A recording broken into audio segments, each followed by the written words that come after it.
You're listening to The Sports Moment, March 18th, 2024.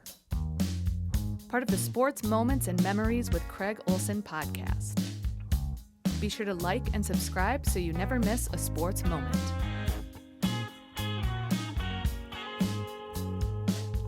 Sponsored by Pemberton Law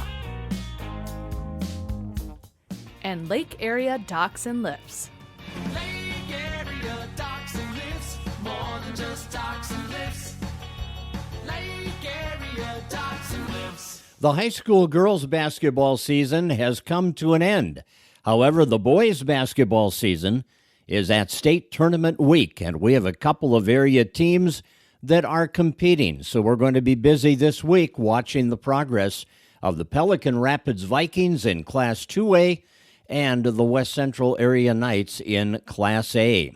Before we get to that, though, let's talk about the Underwood Rockets.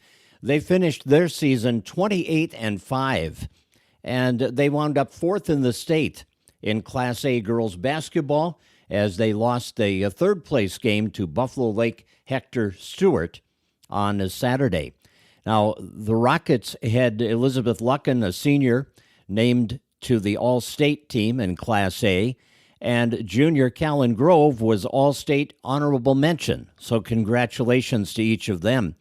And the Hancock Owls, who the Rockets beat in the Section 6A final, also have an All-State player, junior Caitlin Roloff, and an All-State honorable mention player in senior Misty Zempel, who is headed to Mayville State to play some college ball. Henning also is represented in that All-State list on the honorable mention side with Livia Misagatis. So congratulations to those Class A area athletes on the All-State honors.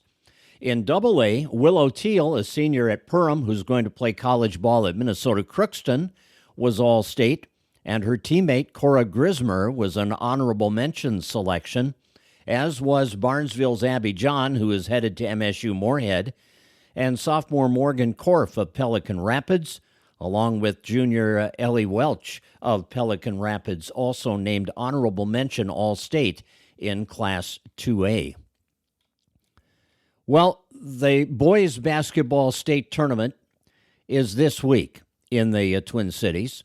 And, of course, there are a couple of teams that are doing pretty well from our area.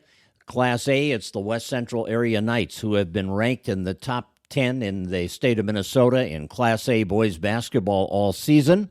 And they won the section title, 6A, 60-56 in the championship game against Ada Borup West on Friday night in Fergus Falls. And the Knights got the number 2 seed in the Class A state tournament. And they will open tournament play on Thursday afternoon at Target Center at 3 o'clock against Heritage Christian Academy. In that victory on Friday night at the Roosevelt Gym at the Otter Fieldhouse in Fergus Falls, I did catch up with head coach Kraig Hunter right after the victory, and he shared his thoughts after the win. You know, it's just a lot of emotion, and, you know, we've had a good program for 25 straight years, and we've been in a few of these games, and there's always been, you know, we got our best player hurt against Henning a few years ago, sprained his ankle, and 2007 we had a couple guys bank in shots in the last minute and lost some heartbreakers. And so, you know, when you get to the end, you're just like, I hope this doesn't happen again. But those last couple possessions, man, it was really good defense. We talked what we wanted to do in the huddle, and we ran our defense. We just switched everything, which we practiced that into the game stuff, and the kids really executed it because, you know, we knew they needed a 3, and then we just told them, you got to go get that rebound wherever it is, all 5 of you, and they did it. Kraig, one thing you guys did really well defensively, and I know you've been doing it well all year, is you closed out on their three-point shooters with great effectiveness. We play some zone, and you know, in the old days, zone was, you know, you shoot from the outside, but our zone is actually a three-point defense because we spread it out. We get really active, and you know, we work on it. My assistant coach John Nelson runs most of the zone, so it's a lot of credit to him. But we work on it every day, and we do breakdown drills where they're moving the ball and just taking away three-point shots, and you know, that's good. You know, we did a good job, I thought, of that, because they have a couple kids like number 10. If they get going, you know, they're dangerous. And in the first half, we lost them, I think, maybe twice, and we talked a little bit about that at halftime. But yeah, overall, it was a really good job. The ones they had to take were pretty deep and with a hand in their face, and that was a big key too. You know, in the first half, you got the ball inside to Ben By, and Ben had 18 of his 20 points in that first half. Now, they did control him a bit offensively in the second half, but couldn't keep him off the board, so he really set the tone for you. Yeah, that was kind of our game plan. Even you were at the BB game the other night, and we struggled for on offense. And at halftime in that game, we told them we got to get Ben touches. And if you watch the BB game, Ben had 6 assists in that game, which he's done several times this year. And I showed him the film after, like on our offense, just about every time we scored, either Bryce or Ben touched the ball in the post, and then it was a kick out with a flare screen on the backside or something, and they had to recover. And that's kind of in the second half too. They started double teaming Ben more and trying to force him out, but we still got him to touch the ball. And then we got some guys cut into the basket and got open when they're doubling him. So that's a big key to him. I mean, he's a heck of a player. One thing we've talked about with your team all season is the great balance that you have. And what we saw, I think, in this championship game, too, was the ability to pick each other up. When someone's struggling, someone else finds a way to get it done. These kids are unselfish, and they know that. I mean, that we see in the box score some of their friends they play AU with are scoring 35 and 29. And I said if someone on our team tried to score 30, we'd probably lose. We don't, because that means they're going to be forcing stuff. Like, we have enough weapons, or we move the ball. There's so many guys to guard. And we talk about it a lot in selfishness. We do drills that our kids are good at the one more pass, when they catch it. They're pretty good shooters, and teams fly at us, and we're good to get that little shot fake and then zip it one more for even a better shot, And that's what I love about them, how unselfish they are. We have 4 players averaging between 13 and 15. So, Kraig Hunter, head coach of the West Central area boys basketball team, headed to state. They'll play Thursday at 3 o'clock at Target Center. Before we talk about Pelican Rapids, I want to talk for a minute about Lake Area Docks and Lifts. And Lake Area Docks and Lifts is one of our podcast sponsors, and we do appreciate them immensely. They do a great job getting you ready for summer fun from their 5 locations around Lakes area. And they are your neighbor at the lake, and they do offer premium waterfront equipment sales, service, and installation. That's Lake Area Docks and Lifts. Lake Area Docks and Lifts, more than just docks and lifts. Lake Area Docks and Lifts. Well, the Pelican Rapids Vikings in Class 2A won the section title impressively. They won by 33 points in the championship game on Friday night and will advance to state with that performance. And it was an impressive tournament run. And I did talk with John Gullingsrud, their head coach, and we talked about how at the beginning of the year, the goal is to get to state. And this team has accomplished that. All of our kids kind of put it on their goal sheets, I think, and is definitely on the radar. So yeah, it was a fun week of basketball for us last week. Our kids played so well, especially in that Friday night championship game versus Park Rapids. I mean, we played well both ends of the floor, and a lot of kids did. So it was fun to watch. Yeah, double-digit wins every night. You beat Perham by 12, you beat East Grand by 13, and then the 33-point win over Park Rapids area. What made the week so successful? Why were you able to do what you did? That's a good question, because to say we didn't have some doubts ourselves, at the end of the regular season, we lost to Ada Borup, who's obviously they're in the section final for Class A and Section 6, so they're a good team, and we knew that. And then we kind of got thumped pretty good by Hillcrest in our last regular season game. So, the vibe going into our playoff season was kind of a lot of question marks there. We didn't know how we would maybe respond after losing those last 2 games of the regular season. So, credit to our kids, though. I think they just kind of, through those last 2 games, kind of just deleted them from the memories and just focused on the task at hand. And, our seniors really, really kind of stood up leadership-wise, and just kind of, you could tell their focus kind of filtered on the way down through the underclassmen. And we had guys that were really locked in on both ends of the floor.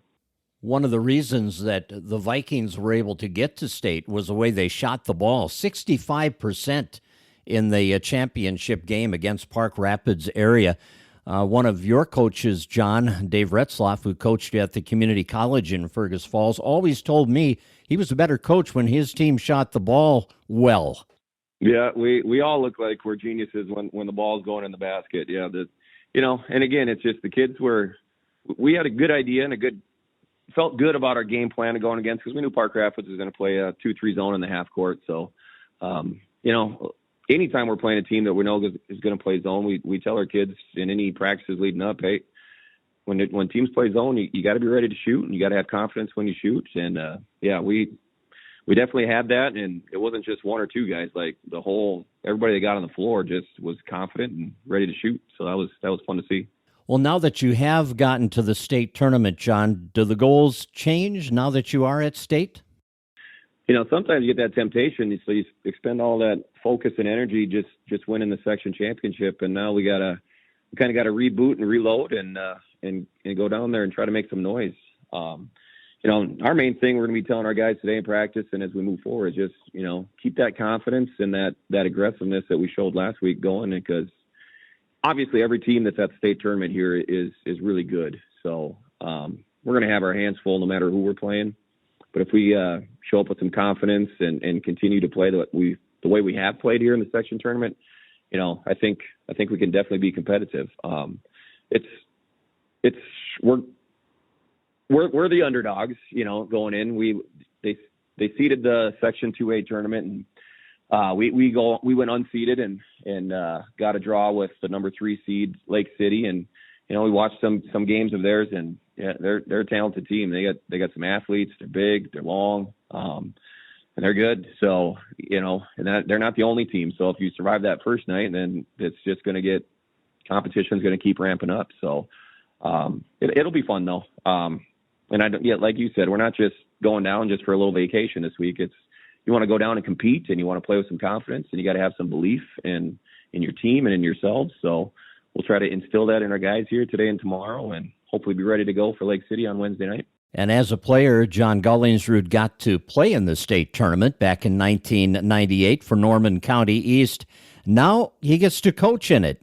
And that's pretty exciting, John, to have been able to play in a tournament and now get to coach players in a state tournament. When you experience it yourself as a player when you're in high school, I think, that's why a lot of us get into coaching, because it's memories that last you for a lifetime. I mean, I've had a lot of people, texting and emailing, and some of it's from my old high school that remember some of those memories from when we made state in 1998. So, yeah, it's kind of what you try to do. You try to get to that point where you can give some other kids this experience, and it should be a blast for our guys.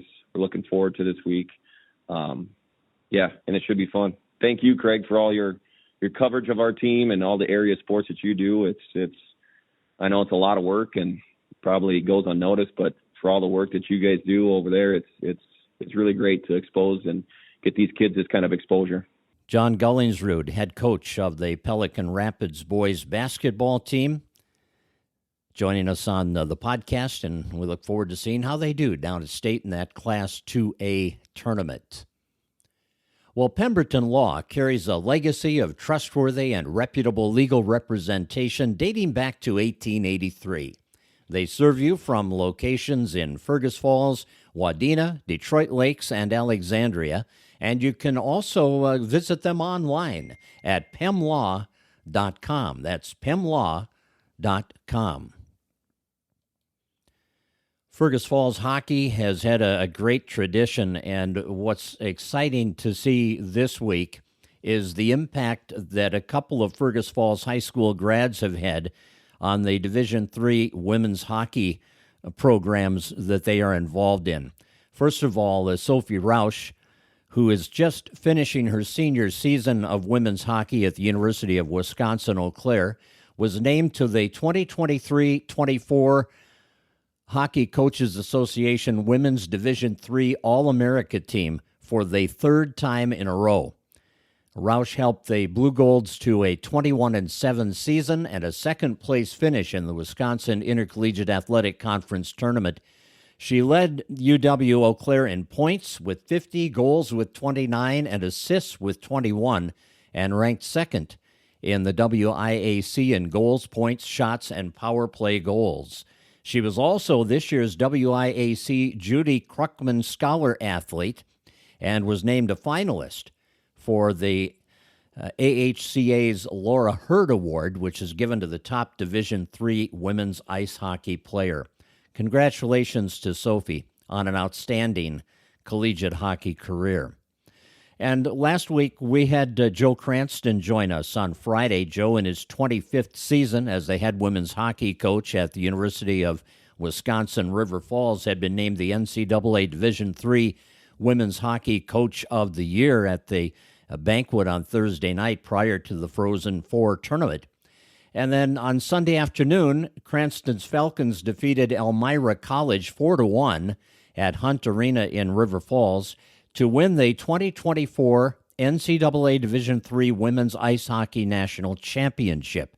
The national title is the first in the history of the program, which Joe has been the only head coach they've ever had. It's their 25th year, and they finish with a 31-0 overall record, the most single-season wins in NCAA Division III women's ice hockey history, and the fourth ever undefeated season at the Division III level. Joe's a 1983 Fergus Falls High School grad. Congratulations to Joe Cranston and the University of Wisconsin River Falls on that national championship. Well, the Minnesota Gopher men and women have an opportunity to compete in the postseason basketball tournament, not the NCAA's, however. University men's team earned a bid to the NIT, and they will face Butler on Tuesday at 8 p.m. in Indianapolis. The Gopher women will find out late today or this evening who their first-round opponent will be in the WNIT. It is an expanded field of 48 teams this year, and they begin first-round play Wednesday, Thursday, or Friday. Gophers will find out their opponent and their game time sometime later today. And for the Timberwolves, they are playing in Utah again tonight. They beat the Jazz in Salt Lake City on Saturday night, 119-100. A little layover, and they play them again tonight in Salt Lake City. They have so far won all three meetings with Utah this year. Right now, Oklahoma City leads Denver by a half game and Minnesota by a full game in the Western Conference standings in the NBA. And that'll do it for today's podcast. Hope you have a great start to the week. It's going to be a busy one, and we'll do our best to keep you informed. You've been listening to The Sports Moment with Kraig Olson, sponsored by Pemberton Law and Lake Area Docks and Lifts. Produced by Sunroom Lab. Music by Blue Red Roses.